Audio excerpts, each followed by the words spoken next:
Hi viewers, ఈ రోజు మనం హైదరాబాద్ విజయవాడ హైవే మీద ఉన్న రామోజీ ఫిల్మ్ సిటీకి అతి దగ్గరలో ఉన్న మల్కాపూర్ లో ఉన్న తిరుమల హిల్స్ 3 అనే వెంచర్ దగ్గరకు వచ్చేసామండి.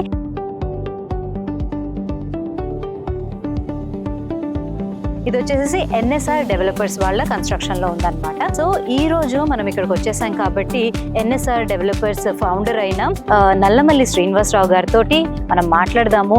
ఈ ప్రాజెక్ట్ గురించి, ఈ వెంచర్ గురించి బోల్డని విషయాలు తెలుసుకోవడంతో పాటు ఒక కామన్ మ్యాన్ కి ఒక రియల్ ఎస్టేట్ లో ఇన్వెస్ట్ చేయాలి అంటే ఎన్నో రకాల డౌట్స్ ఉంటాయి కదా, వాటన్నిటిని కూడా ఈ రోజు మనం కొంచెం తెలుసుకునే ప్రయత్నం చేసేద్దాం.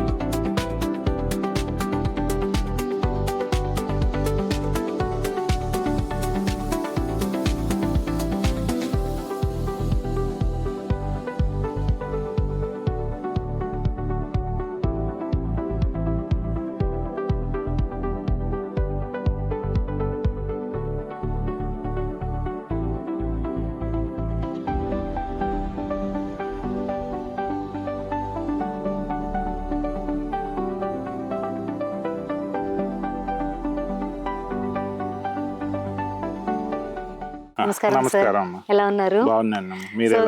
నేను బాగున్నానండి. సార్, ఇప్పుడు చాలా మందికి ఒక కన్ఫ్యూజన్ ఉన్నారనమాట.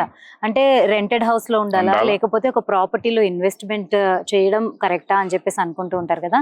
సో అలా ఉన్న వాళ్ళకి ఈ టైంలో ఒక ప్రాపర్టీ మీద, అంటే ఫ్యూచర్ సెక్యూరిటీ కోసం ప్రాపర్టీ మీద ఇన్వెస్ట్ చేయడం ఎంత వరకు ఇంపార్టెంట్ అని అంటారు మీరు? సో లైఫ్ లో రెంటెడ్ హౌస్ లో ఉండటం అనేది టెంపరరీ నెసెసరీ ఉండాలి. అది ఉంటూనే వీళ్ళ ఎర్నింగ్స్ ప్రకారం సేవింగ్ చేసిన అమౌంట్తో కానీ ఫర్దర్గా వాళ్ళకి ఏదైనా ప్రాపర్టీ అమ్మితే కానీ ఫోర్ ఫాదర్స్ నుంచి కానీ వచ్చిన వాటితోటి సరైన ప్రాపర్టీని మన షార్ట్ పీరియడ్లో, అంటే ఏజ్ తక్కువగా ఉన్నప్పుడే కనుక పర్చేజ్ చేస్తే వాళ్ళ పిల్లలు 10th ఇంటర్కి వచ్చినప్పుడు ఇది హౌస్ కట్టుకోవటానికి ఒక ఏజ్లో 40-50 ఏజ్లో హౌస్ కట్టుకోవటానికి కానీ దాన్ని ప్రాపర్టీ వైజ్ గా ఎడ్యుకేషన్ కు ఉపయోగించడానికి ఉపయోగపడుతుంది. అంటే చాలా మంది ఎక్స్పర్ట్స్, మీరు కూడా ఎక్స్పర్ట్, సో ఇట్లాంటి ఎక్స్పర్ట్స్ ఇప్పుడు ఏం చెప్తున్నారు అని అంటే this is the right time to invest అని అంటున్నారు కదా. అలాగే ఇప్పుడు 2026 లో కూడా చాలా బాగుంది మార్కెట్, రియల్ ఎస్టేట్ రంగం కూడా చాలా బాగుంది అంటున్నారు కదా. సో ఈ టైంలో ఇన్వెస్ట్ చేయడం ఎంత వరకు కరెక్ట్ అంటే? యాక్చువల్ గా ఇప్పుడు కొంచెం బయ్యర్ మార్కెట్ ఇది. ఇప్పుడు లాస్ట్ ఒక 2-3 ఇయర్స్ నుంచి రేట్స్ అందుబాటులో ఉన్నాయి. అందుబాటు రేట్లో కస్టమర్ అడిగిన రేటుకి కూడా అందుబాటులో ఉన్నాయి. అపార్ట్మెంట్ కానీ, విల్లా కానీ, ఓపెన్ ప్లాట్ కానీ. ఆల్రెడీ కొన్న వాళ్ళకి అప్రిషియేషన్ వచ్చి ఉంది. ఇప్పుడు కొన్న వాళ్ళకి మంచి టైం ఇది. ఇప్పుడు కూడా ఇంకా ఫ్యూచర్ కూడా ఇంకా బాగుంటుంది. ఎందుకంటే మనకి హైదరాబాద్ డక్కన్ పీఠభూమి ప్లస్ దీనికి సోర్స్ బాగా ఉంది. సెకండ్ క్యాపిటల్ అయ్యే సోర్స్ ఉంది. ORR కానీ, RRR కానీ. ఇప్పుడు వచ్చే major developments Hyderabad liveable number 1 in south India.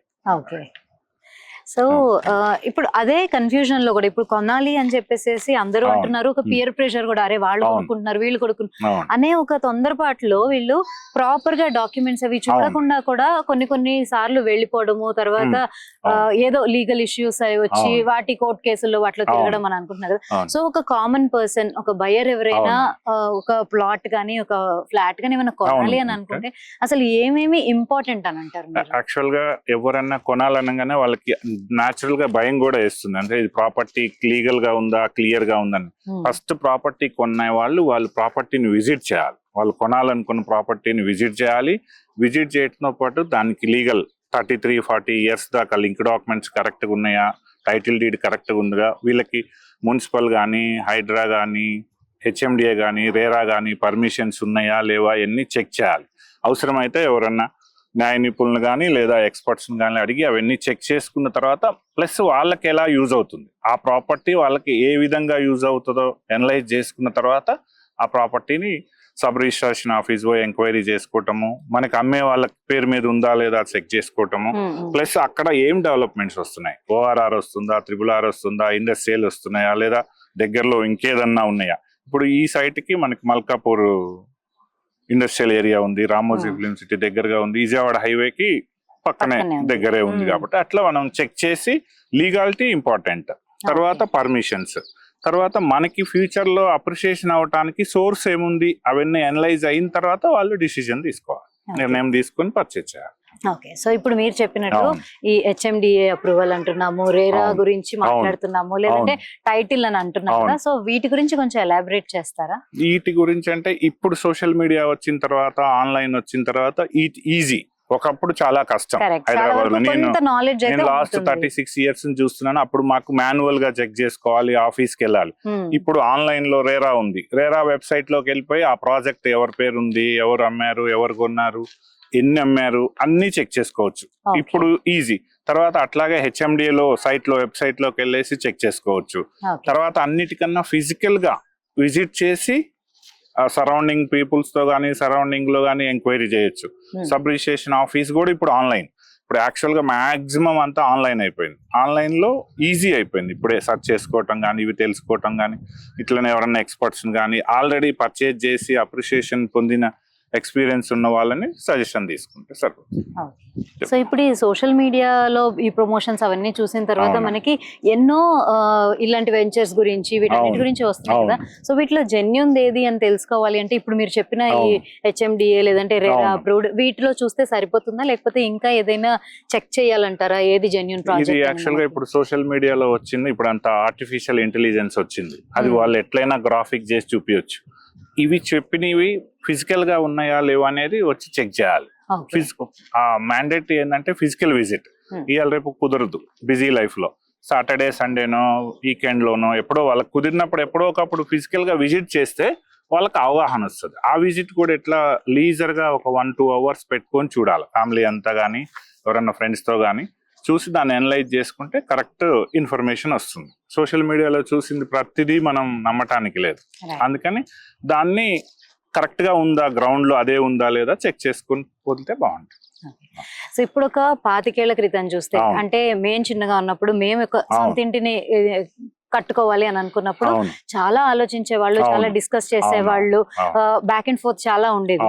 ఇప్పుడు ఏంటంటే మీరు ఇప్పుడు చెప్తున్నట్టుగా అంత టైం కూడా ఉండట్లేదు. ఏదైతే మనకి పాపప్ అవుతుందో దాని గురించి ఏదో కొంచెం అలా చూస్తున్నారు. కాబట్టి వీటిలో మనకి జనరల్ గా ఇక్కడ గ్రోత్ ఉంది అని చెప్పేసి అలాంటి ప్లేస్ లో ఇన్వెస్ట్ చేస్తున్నారు.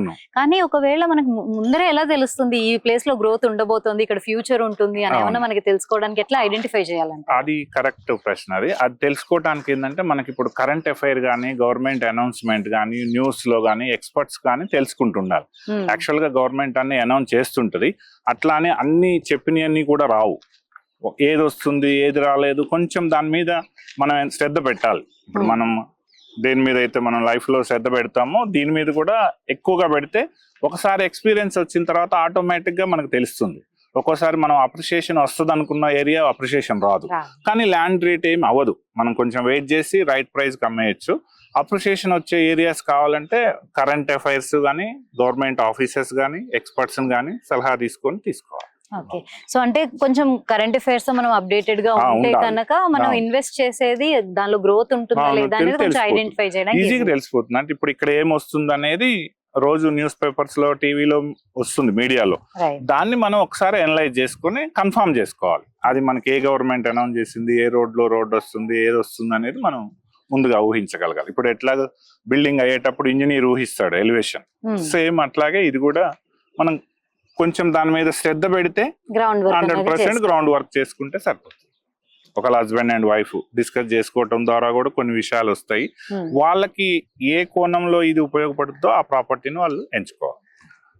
సో చాలా మంది అంటే సజెస్ట్ చేసేటప్పుడు ఏంటంటే ఇన్వెస్ట్మెంట్ పర్పస్ అయితే కనుక విల్లాస్ లో పెట్టమని కొంతమంది చెప్తూ ఉంటారు, లేదంటే ప్లాట్స్ లో ఇన్వెస్ట్ చేయండి అంటూ ఉంటారు, లేదంటే అపార్ట్మెంట్స్ లో, ఇలా చాలా సలహాలు అయితే వస్తూ ఉంటాయి.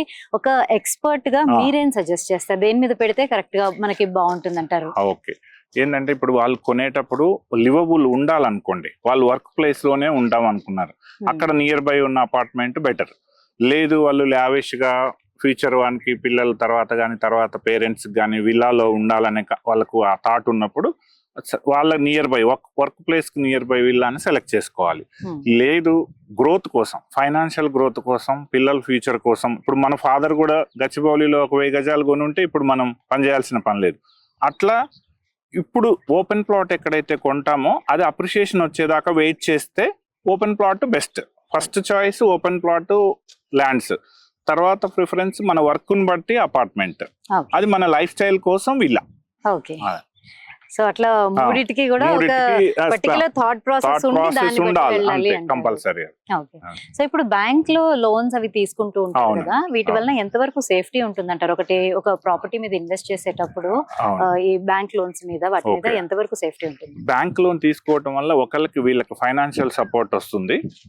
ఫైనాన్షియల్ సపోర్ట్ బాగా వస్తుంది. అంటే ఇప్పుడు సపోజ్ ఇది ఒక 30 lakhs అనుకోండి, ఒక 10 lakhs వాళ్ళ హ్యాండ్ లో ఉంది, ఇంకో 20 lakhs కావాలి. ఇప్పుడు బ్యాంక్ ద్వారా తీసుకోవటం వల్ల ఇంకా వెయిట్ చేస్తే దీని రేట్ పెరిగిపోతుంది. ఇప్పుడు బ్యాంక్ సపోర్ట్ తీసుకోవటం వల్ల వాళ్ళకి ఎక్స్పెండిచర్ అవ్వకుండా సేవింగ్ అవుతుంది.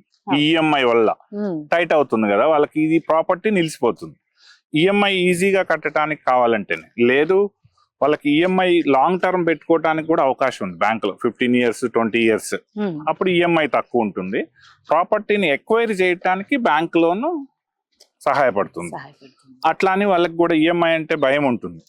ఆ ఈఎంఐ భయం లేకుండా వాళ్ళ సాలరీస్, ఇద్దరు హస్బెండ్ అండ్ వైఫ్ సాలరీస్, వాళ్ళ ఇన్కమ్ చూసుకొని ఆ ఈఎంఐని ఫిక్స్ చేసుకోవాలి, లాంగ్ టర్మ్ చేసుకోవాలి. ఒకవేళ వాళ్ళకి ఈఎంఐ ఎక్కువ అనిపిస్తే లాంగ్ టర్మ్ పెట్టుకోవాలి. ఈ ప్రాపర్టీ అప్రిషియేషన్ అవుతా ఉంటది. ఇంకొకటి లీగల్ అంతా కూడా బ్యాంక్ చూసుకుంటుంది కాబట్టి బ్యాంక్ వాళ్ళు కూడా దీని మీద ఒక కన్నేసి ఉంచుతారు. అప్రిషియేషన్ వచ్చితేనే వాళ్ళకి 80% లోన్ ఇస్తారు. ఇప్పుడు దీంట్లో 80% లోన్ ఇస్తారు. ఆ 80% లో వీళ్ళ దగ్గర ఒక 20% ఉంటే సరిపోతుంది. లేదంటే 50% తీసుకొని 50% కూడా చేసుకోవచ్చు.